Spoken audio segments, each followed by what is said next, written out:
Դուք դիտում եք Ադրբեջանի եւ Հարավային Կովկասի տարածաշրջանի գլխավոր լուրերը CBC-ի հայկական ծառայության ալիքում։ Բաժանորդագրվեք մեր ալիքին Ադրբեջանում եւ նրա շուրջ տեղի ունեցող իրադարձություններին իրազեկ լինելու համար։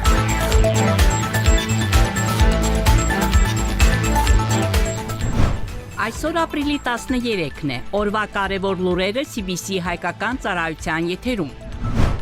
Թեհրանում Ադրբեջանի դեսպանատունը վերսկսել է իր գործունեությունը։ Ադրբեջանի ազատագրված տարածքներում կառուցվելու են նոր ջրամբարներ։ Ադրբեջանցի մարզիկը համաշխարհային ռեկորդ է սահմանել։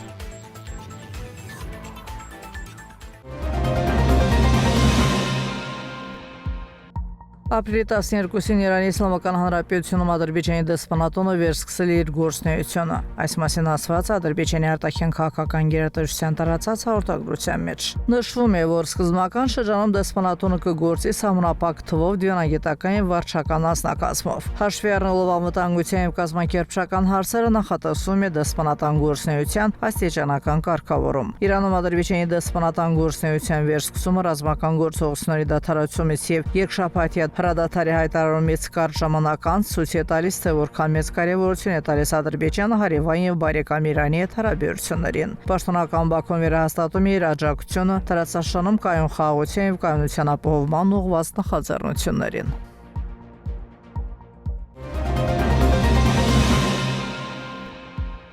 Թուրքիայի նախագահ Ռեջեփ Թայիփ Էրդողանը եւ Ֆրանսիայի նախագահ Էմանուել Մակրոնը քննարկել են Հարավային Կովկասում խաղաղության գործընթացին աջակցելու հարցերը, հաղորդում է Թուրքիայի նախագահի մամուլի ծառայությունը։ Նշվում է, որ հանդիպման ընթացքում առաջնորդները մտքեր են փոխանակել Հորմուզի նեղուցում, միջազգային իրավունքի հիման վրա նավարկության ազատության ապահովման, Սիրիայում տեղի ունեցող զարգացումների, Հարավային Կովկասում խաղաղության գործընթացին աջակցելու, կայուն խաղաղության որոնման եւ Ուկրաինայի ու Ռուսաստանի միջև բանակցությունների վերսկսման վերաբերյալ։ Էրդողանը նաև նշել է Իրանին հարվածներով սկսված լարվածության բացասական գլոբալ ազդեցությունը եւ ընդգծել, որ Թուրքիայի դիվանագիտական ջանքերը, որոնք իրականացվել են համապատասխան պետությունների հետ համագործակցությամբ, վճռորոշ դեր են խաղացել հրադադարի գործընթացում։ Նա ընդգծել է, որ դիվանագիտությունը կարևոր է տարածաշրջանում կայուն խաղաղություն հաստատելու համար։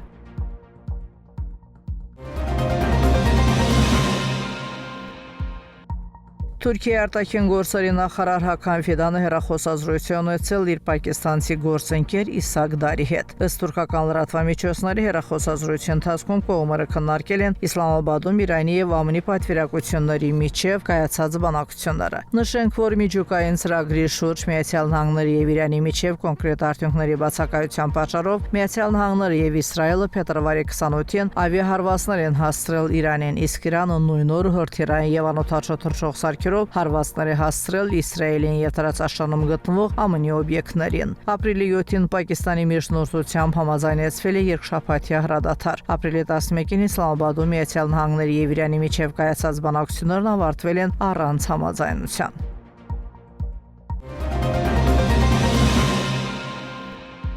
Ամերիկայի Միացյալ Նահանգների ներկայացուցիչների պալատի անդամ Էրիկ Սոլուելը, որը հայտնի իր հայամետ հայացքներով, բախվել է կոնգրեսից հրաժարական տալու կոչերի սեռական ոտնձգության մեղադրանքների պատճառով։ Այս մասին հայտնել են ամերիկյան լրատվամիջոցները։ Դեմոկրատական կուսակցության ներկայացուցիչներ Պրամիլա Ջայապալը, Ռոհաննան եւ Յուջին Վինդմանը առանձին հարցազրույցներում հայտարարել են, որ Սոլուելը պետք է հրաժարական տա։ Մանհեթենի շրջանային դատախազությունը հաստատել է, որ սկսել է սեռական ոտնձգության մեղադրանքների հետաքննությունը։ Հիշեցնենք, որ կոնգրեսական Էրիկ Սոլուելը հայտնի է իր հայամետ եւ հակադրբեջանական դիրքորոշմամբ։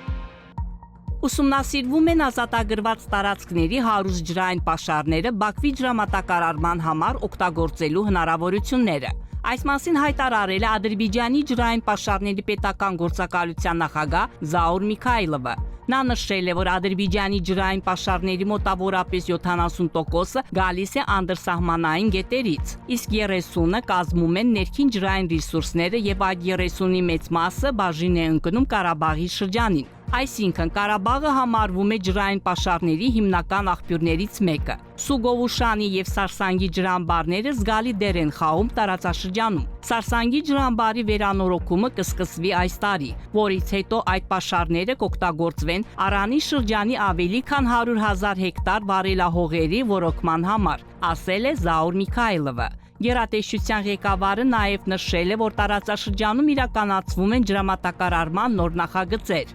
Բարգուշատ գետի վրա ջրամբարի կառուցումն արդեն սկսվել է եւ այնտեղ կկառուցվի ավելի քան 60 միլիոն խորանարդ տարողությամբ ջրամբար։ Զաբուղչա գետի վրա արդեն կառուցվել եւ շահագործման է հանձնվել 27 միլիոն խորանարդ տարողությամբ նոր ջրամբար։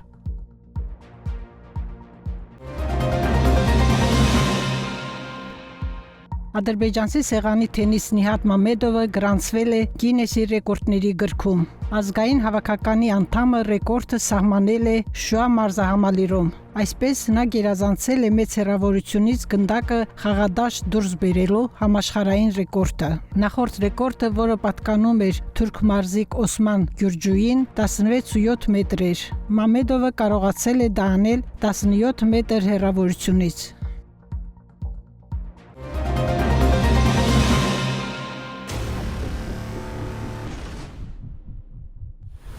Մեր ալիքի տեղեկատվական գործընկերն է Երևան տեղեկատվական վերլուծական կենտրոնը։ Ադրբեջանցի եւ արտասահմանյան հեղինակների արդի վերլուծական նյութեր, հարցազրույցներ եւ հրապարակումներ, տարածաշրջանի պատմության, այսօրվա իրողությունների, ինչպես նաեւ ազգամիջյան ակամարտությունների պատճառների եւ հետևանքների վերաբերյալ։ Բոլոր այս նյութերին դուք կարող եք ծանոթանալ այցելելով կենտրոնի Երևանասկոմ կայքի Facebook-յան էջը։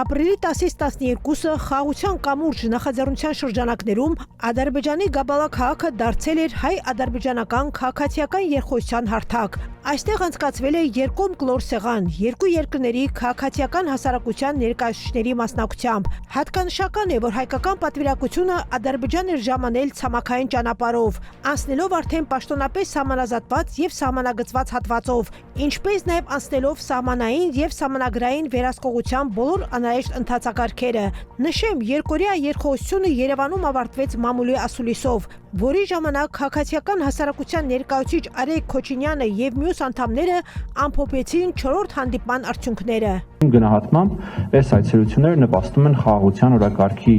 առաջ մղմանը, նպաստում են Հայաստանի եւ Ադրբեջանի հասարակությունների միջև խաղաղության հաստատմանը եւ ինչ-որ չափով աջակցում են նաեւ երկու երկրների իշխանությունների կողմից առաջ մղվող խաղաղության օրակարգին։ Քաղաքացիական հասարակության ներկայացուցիչները վերահաստատել են իրենց մտադրությունը շարունակելու համատեղ ջանքերը խաղաղության գործընթացի հաջորդ փուլերում, վստահության ամրապնդման եւ փոխըմբռնման խորացման ուղղությամբ։ Երկու կարևոր նպատակ, այո, մենք հետապնդում ենք եւ կարող ենք ասել, որ առաջընթացը բավականին տպավորիչ է եւ դրական։ Առաջինը դա տրամադրությունների վրա հասարակություններում ազդելն է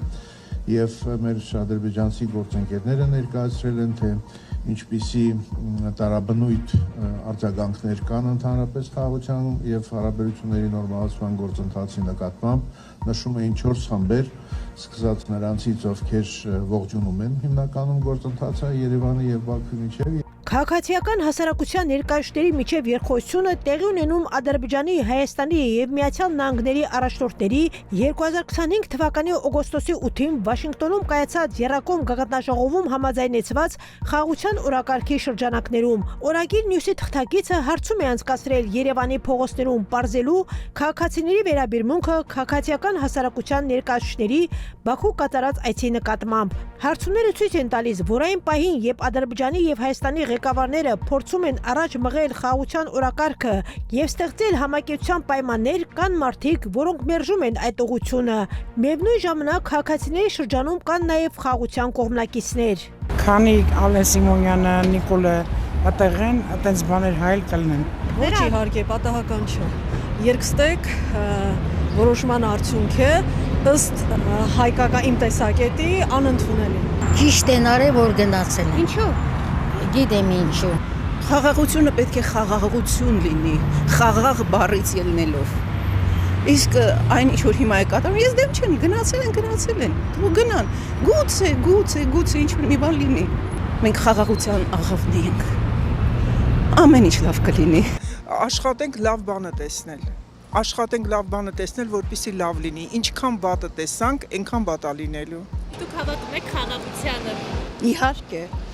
Ես բոլորին հավատում եմ, Փաշինյանին առավել ևս։ Ըստ հարցումների խաղաղության կողմնակիցները հստակ գիտակցում են, որ այսօր թե Ադրբեջանի եւ թե Հայաստանի համար առաջնային եւ ամենակարևոր արժեքը խաղաղությունն է, որպես տարածաշրջանում կայունության, անվտանգության եւ երկարաժամկետ զարգացման հիմնասյուն։ Նրանց համոզմամբ երկարատև հակամարտության էջի փակումը կարող է ստեղծել նոր հնարավորություններ, ինչպես պետությունների, այնպես էլ հասարակությունների համար։ Դուք դիտեցիք օրվա գլխավոր լուրերը CBC-ի հայկական ծառայության ալիքում։ Բաժանորդագրվեք մեր ալիքին, հավանեք եւ մեկնաբանեք, որպեսզի մեր լուրերը ավելի շատ մարդ կարողանա դիտել։